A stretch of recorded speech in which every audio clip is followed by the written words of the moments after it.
Hola, soy Sergio Santos, pastor de la iglesia Tierra de Gloria.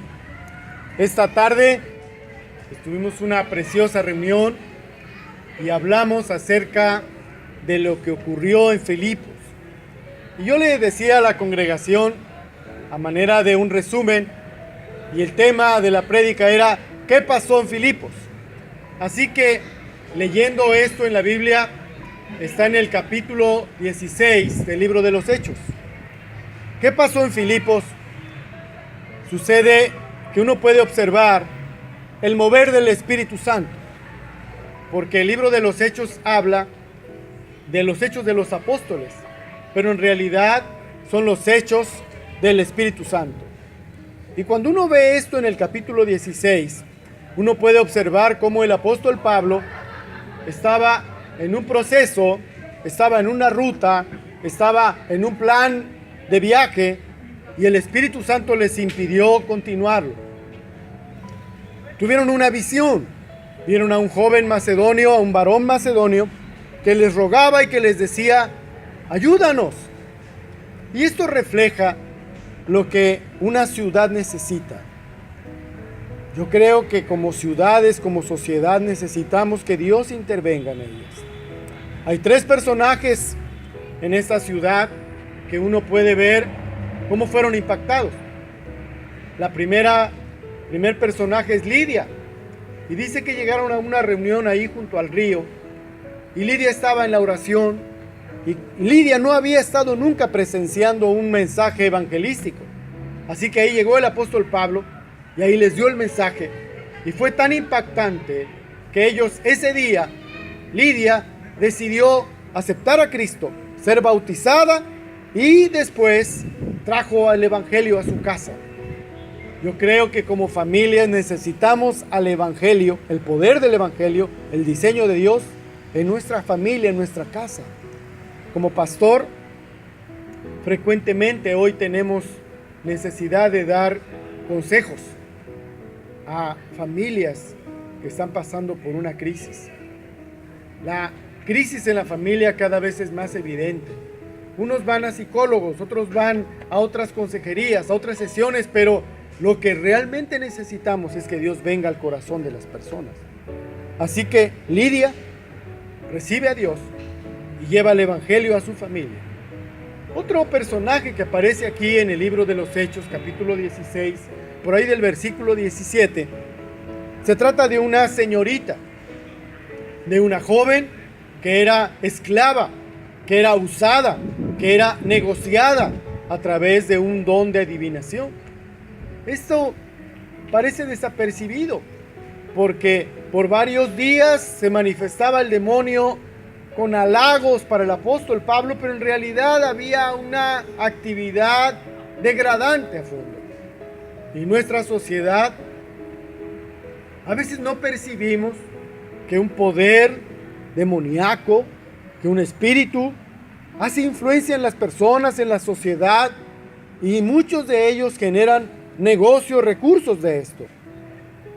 Hace falta que Dios venga con una liberación para ellos. Así que el apóstol Pablo pronuncia unas palabras y le dice y le habla al espíritu, te mando en el nombre de Jesucristo que salgas de ella.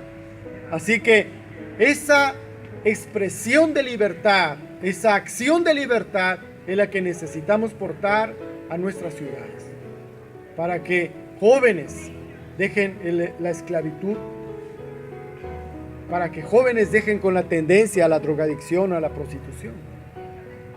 El tercer personaje es todavía mucho más fuerte, porque a raíz de esto hubo una circunstancia para el apóstol Pablo que los puso en la cárcel.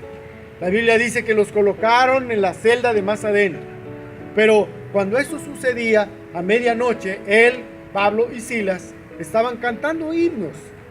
¿Tú puedes imaginar eso? Que en medio de una golpiza, en medio de estar heridos, en medio de una exhibición, estaban siendo flagelados y ahí estaban alabando a Dios. Es la característica de una persona que cree en Dios. Pero cuando esto sucede, dice que estaban en la oración, estaban cantando y orando, cuando hubo una manifestación de Dios en la libertad que sus siervos necesitaban.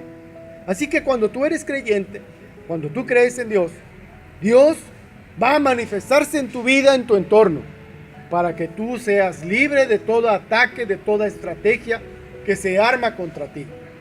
Así que cuando esto sucede, dice que el carcelero intentó matarse. Este es el tercer personaje, héroe de esta lección, de esta enseñanza, porque este carcelero, con pensamientos suicidas, quería terminar ahí su vida porque pensaba que esto era lo peor.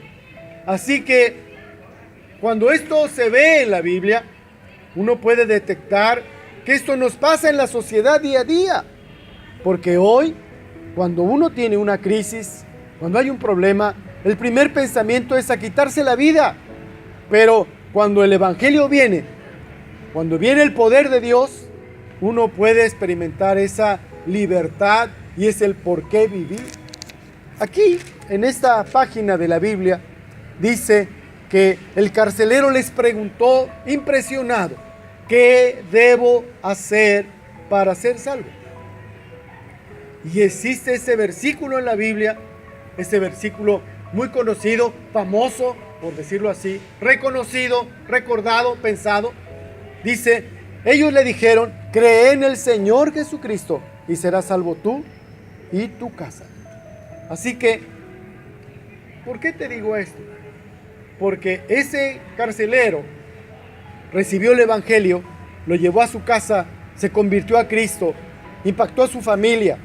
Estas tres familias fueron sin duda elementos importantes para que la iglesia en Filipos se formara. La iglesia de Filipos es una iglesia singular, es una iglesia en la que el apóstol Pablo les dice que se regocijen, que se gocen, que son de un mismo sentir. Es la iglesia modelo, es la iglesia que el apóstol Pablo les dice, mi Dios pues suplirá todo lo que os falta conforme a sus riquezas en gloria. Pero también en la iglesia de Filipos es donde el apóstol Pablo les habla y les dice, todo lo puedo en Cristo que me fortalece. ¿Sabes? Yo creo que la iglesia de Cristo hoy necesita saber que el Espíritu Santo se está moviendo en las ciudades para tocar familias, para seguir tocando carceleros tocados por la presencia de Dios, para libertar a los jóvenes, para libertar a las familias, pero también para promover personas que reciban el Evangelio en su casa. Esta tarde yo te quiero invitar a través de este video para que tú hagas esta oración conmigo, para que tú recibas a Jesucristo en tu casa, para que hoy no dejes desapercibido el día y no hables de ello en tu casa, a tu familia, a tus hijos. Todos tenemos una familia o un familiar que no ha venido al conocimiento de Dios. Quizás estás pasando por un problema de un yugo, de una desesperación, o a lo mejor has intentado quitarte la vida. Esto no es rollo, esto no es palabra, esto no es pensamiento humano, está en la Biblia porque es verdad de Dios. Te invito a hacer esta oración conmigo. Si tú estás pasando un momento difícil, dile a Dios, Padre, yo quiero que hagas conmigo como lo hiciste en Filipos. Yo quiero que hagas conmigo como lo hiciste con el carcelero. Yo quiero que traigas libertad a mis hijos, a mi casa, a mi familia, a mi ciudad, como lo hiciste con esta joven, que era dominada, que era comerciada, que era vulnerada, ¿verdad? Pero Jesucristo, por su poder, por su autoridad, la hizo libre. Que Dios bendiga tu vida. Te invito a venir a Tierra de Gloria y escuchar estos mensajes. Hasta pronto.